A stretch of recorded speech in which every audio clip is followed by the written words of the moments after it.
Hello, this is John Felt, and this is the Informa Economics Blue Water Outlook River Basin Outlook for September 2nd, 2013.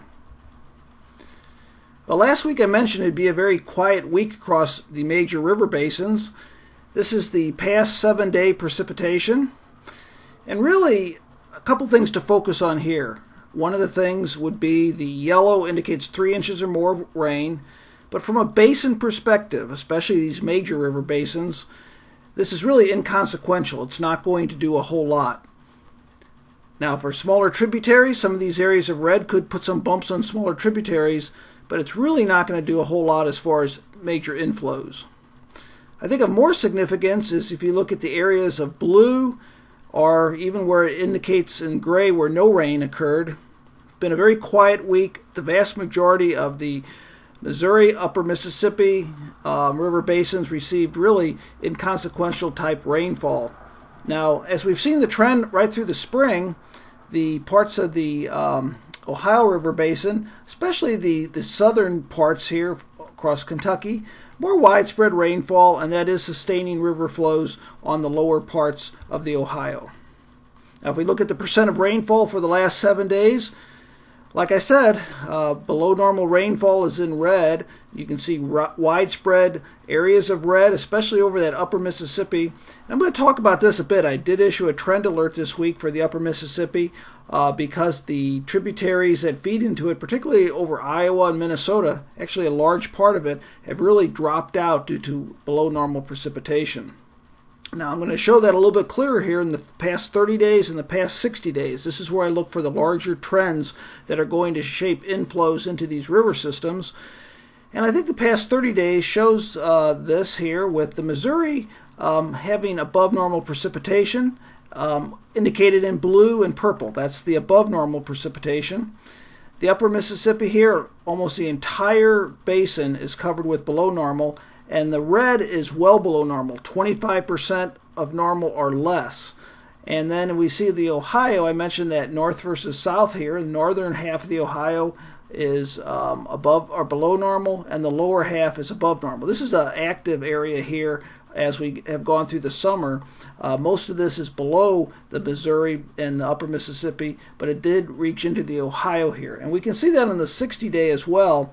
That real dry signal over the upper part of the Mississippi River Basin above St. Louis. But the Missouri, we see that blue in the Missouri, and that's going to sustain some average flows, at least over parts of the Missouri River Basin as we get into fall. But the Mississippi, upper Mississippi, has been very dry now going on even the past 60 days, especially tributaries in Iowa and northern Missouri. Now, over the last 7 days, a number of rain days, when we see a lot of brown here, that means there were not many days with rain. Generally, anywhere from 0 to 2 rain days over the last week.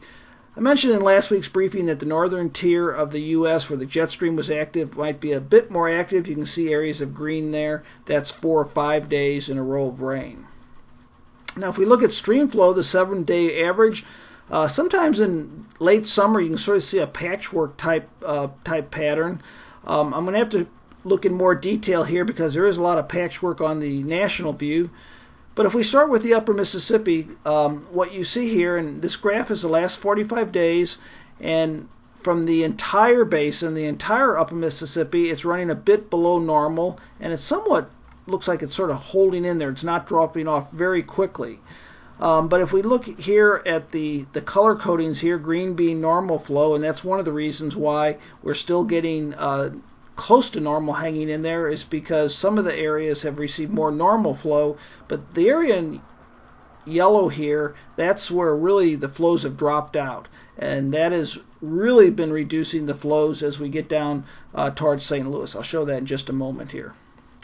The other thing I wanted to point out here is these shadings indicate the above normal and the below normal type readings, depending on the different color shadings here.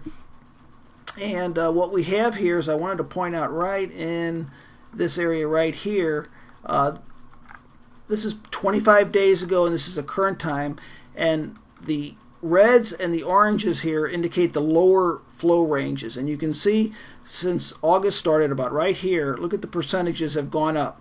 It's gone from roughly 10% up to about 25%. So the area on the upper Mississippi River over the last, say, roughly 20 days has doubled the areas that have been reporting a lowered percentile of flow. Okay, now if we get into the Missouri River, a little bit more complicated. We have some areas in blue that are above normal. We have some areas on the southern part of the basin that are below normal. So it's averaging out to still a normal flow. Now the area in blue more recently, though, has received a bit less rain. So I think the trend on the Missouri River is going to be decreasing flows as well. So if we look at areas of high flow from a national perspective, a few dots, these are mainly tributaries, smaller tributaries.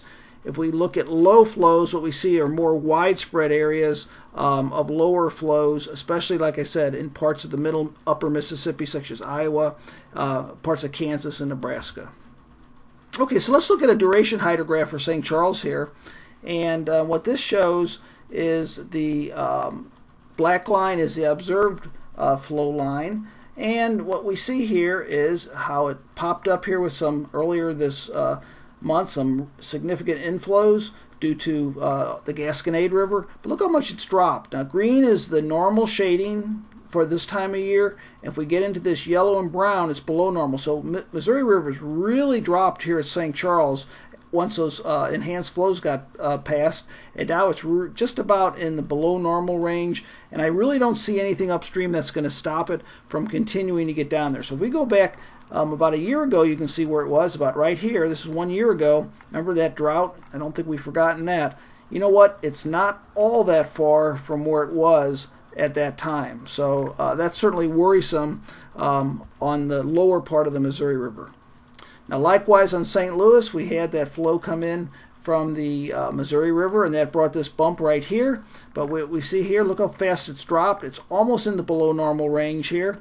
Let's look at 1 year ago. Well, look how low it was about a year ago in that brown section. It's nowhere near that yet, but it's coming down there, and I think that's also going to be very low. That's why I did put that trend alert out for the upper Mississippi River. The Ohio River has been holding in there. It's running above normal. That's primarily due to the flow coming in from Kentucky. But it's even in the northern parts of the basin, it's near normal flow. So the Ohio is certainly contributing, and I think it will continue to contribute into fall. The lower Mississippi is a little bit below normal currently. We have some reduced flows coming down, and there's really Mississippi, you might have heard how the southeast U.S. has been getting so much rain, but areas right along the Mississippi have actually been very dry, so there has not been any local inflow into the lower Mississippi River drainage. Okay, now let's look ahead and see what's expected. We're getting into a critical transportation window here. These are the current steering winds. We've had this area of high pressure that has really been the cause of the hot and dry weather, and it's sort of been alternating back and forth from east to west. This week, it's going to be moving off to the west and shutting off precipitation more over the western part of the nation, which has been very dry. And then we're going to have this dip over the east. That's going to bring a bit of cool air down, but not as much rain. Now, tropics can make a big difference, and that's why I really focus on tropical weather. They can disrupt river terminal operations for weeks, and they can bring rainfall well inland that can also either help or hurt river flow. So right now, we are nearing the peak. You might have seen some of the information I put out. There's some signs that over the next week or two, both from a climatological standpoint and from some of the other factors I've discussed, it could get a lot more active. But right now, they're just not really developing. And I think it could go one of two ways. It could be that the next week and two, I could be talking, wow, it's really gotten busy. Or it could be that we're still looking at these weak systems and not developing, and there's something sort of overshadowing the whole tropical season. I think we're going to know that sooner or later, because we are getting to the time that it really better be picking up, and it's just the time of the season. Okay, so the other thing would be, where will these systems go? And right now they're going to be dominated by these areas of high pressure. Some in the Atlantic and that large area of high pressure over the western U.S. And it looks to me like any systems that develop are going to go one of two tracks.